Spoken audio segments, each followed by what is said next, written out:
நாணயத்தாள்களை காலில் போட்டு மிதித்து பேசிய காணொளியால் சர்ச்சை. இலங்கைக்கான கனேடிய உயர்ஸ்தானிகர் நெல்லை ஆதீன குரு முதல்வருடன் சந்திப்பு.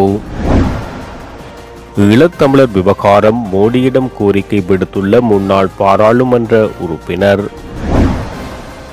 யாழ் தீவுகளுக்கான படகு சேவை வடக்கு ஆளுநர் விடுத்துள்ள கோரிக்கை. பொது தனி முகாமைத்துவ சட்டம் மூலம் பாராளுமன்றத்தில் நிறைவேற்றம். ரணிலின் ஆட்சி மாற்றப்பட்டால் சிபி விக்னேஸ்வரன் விடுத்துள்ள எச்சரிக்கை. இலங்கையின் மொத்த கடன் விவரங்கள் வெளியானது. சபேந்திர செல்வாவுக்கு மீண்டும் உயர் பதவி அரசாங்கம் விடுத்துள்ள அழைப்பு. சாதனை மாணவி பஜினாவை நேரில் சென்று வாழ்த்திய வடக்கு போலீஸ் மா அதிபர்.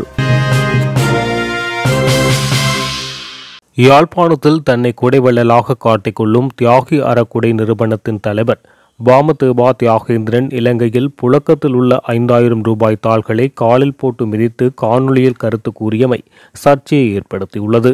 இதற்கெதிராக சமூக வலைதளங்களில் கடும் எதிர்ப்பு கிளம்பியுள்ளது. குறித்த நபரின் மகளின் 40வது பிறந்த தினத்தை முன்னிட்டு யாழ்ப்பாணம் நாவலர் வீதியில் உள்ள தனது அறக்கட்டளை அலுவலகத்தின் முன்பாக வைத்து வறிய மக்களுக்கு நிவாரணம் வழங்குவதாக அறிவித்திருந்தார். அதனால் பல நூற்றுக்கணக்கான மக்கள் அலுவலகம் முன்பாக குவிந்து காணப்பட்டமையினால் குறித்த வளாகத்தில் வீதியினூடாக போக்குவரத்து முடக்கப்பட்டது. பின்னர் போலீசார் இராணுவத்தினர் பெருமளவு குவிக்கப்பட்டு மக்கள் கூட்டத்தை கட்டுப்படுத்தி நிவாரணப் பொருட்கள் வழங்கப்பட்டன.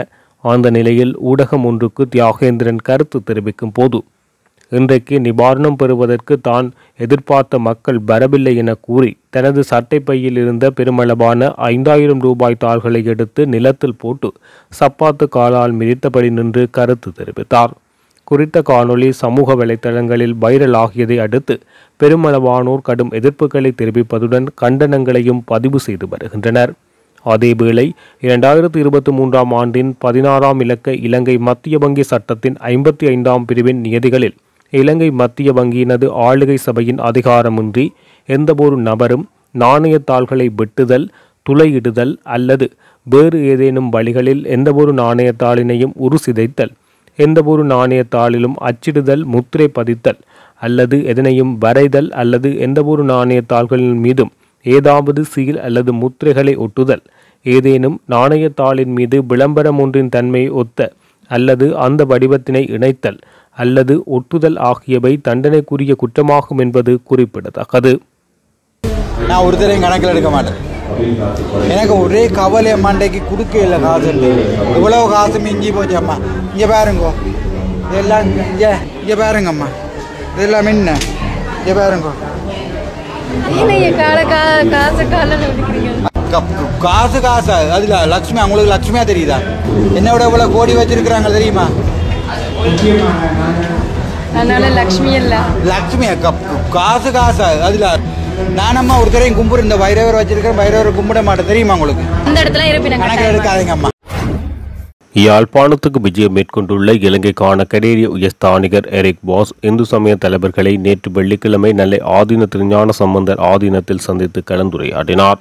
ஆதீன முதல்வர் ஸ்ரீ சோமசுந்தர ஞான சம்பந்த பரமாச்சாரிய சுவாமிகள், செஞ்சொல்வர் கலாநிதி ஆறு திருமுருகன், ஆன்மீக சுடரிசி தொண்டுநாதன் சுவாமிகள் ஆகியோருடன் நாட்டின் இந்திய சூழ்நிலை தொடர்பாக கலந்துரையாடியுள்ளார். நெல்லை ஆதீன முதல்வர் கனடா நாட்டில் வாழும் மக்களை கௌரவமாக அங்கு வழிநடத்துவதற்கு நன்றி கூறினார். மேலும் இந்த கலந்துரையாடலில் பங்கு பெற்றிய மூவரும் இனப்பிரச்சினை தீர்ப்பு தொடர்பாக கனடா இலங்கை அரசுடன் பேச வேண்டும் என்பதை வலியுறுத்தினர். மேலும் கனடா துணை தூதரகத்தை வடக்கில் நிறுவி மக்களுக்கு உதவ வேண்டும் எனவும் கனடா தூதுவராலய விசா அலுவலகம் வடபகுதியில் அமைக்க வேண்டிய அவசியத்தை விளக்கியுள்ளனர். தொடர்ந்து போரில் இறந்தவர்களுக்கு மனிதநேய அடிப்படையில் வழிபாடு செய்யும் உரிமையை எடுத்துரைத்துள்ளனர். ஈழத்தமிழர்களின் பிரச்சினைகள் தொடர்பில் இந்திய பிரதமர் நரேந்திர மோடி காத்திரமான நடவடிக்கைகளை முன்னெடுக்க வேண்டுமென முன்னாள் பாராளுமன்ற உறுப்பினர் சுரேஷ் பிரேமச்சந்திரன் தெரிவித்துள்ளார். அவரது இல்லத்தில் நேற்றைய தினம் நடைபெற்ற ஊடகவியலாளர் சந்திப்பில் அவர் இதனை தெரிவித்துள்ளார். இந்திய தேர்தலில் வெற்றி பெற்ற பிரதமர் நரேந்திர மோடிக்கு ஈழத்தமிழர்கள் சார்பில் வாழ்த்துக்கள். இந்து சமுத்திரத்தின் மத்தியில் இலங்கைக்கும் இந்தியாவுக்கும் இடையில் நிலவும் பிரச்சினைகள் எதிர்காலத்தில் தீர்க்கப்பட வேண்டும்.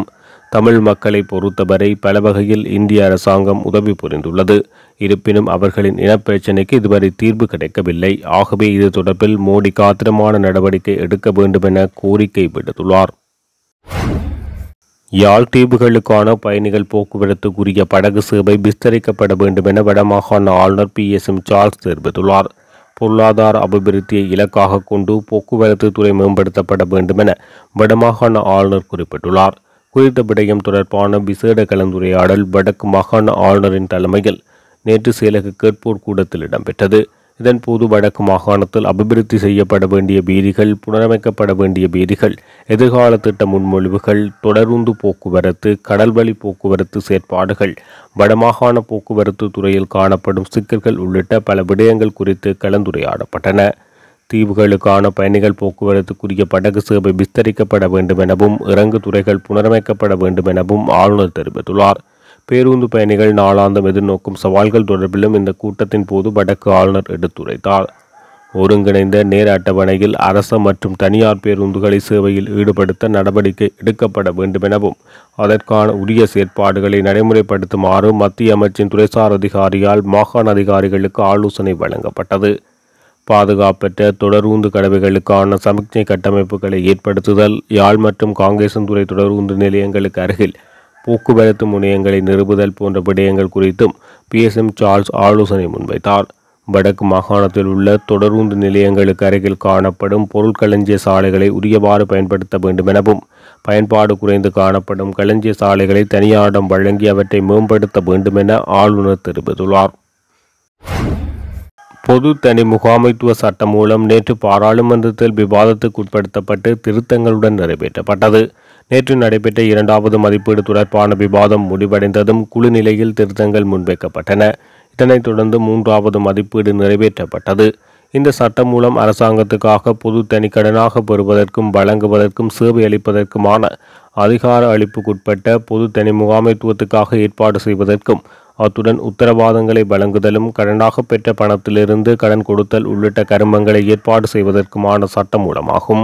இது 2024 ஏப்ரல் 26 பாராளுமன்றத்தில் சமர்ப்பிக்கப்பட்டது. தற்போதைய ஜனாதிபதி முறை மாற்றப்பட்டால் நாட்டின் பொருளாதார பிரச்சினைகள் அதிகரிக்கும் என பாராளுமன்ற உறுப்பினர் CB விக்னேஸ்வரன் தெரிவித்துள்ளார்.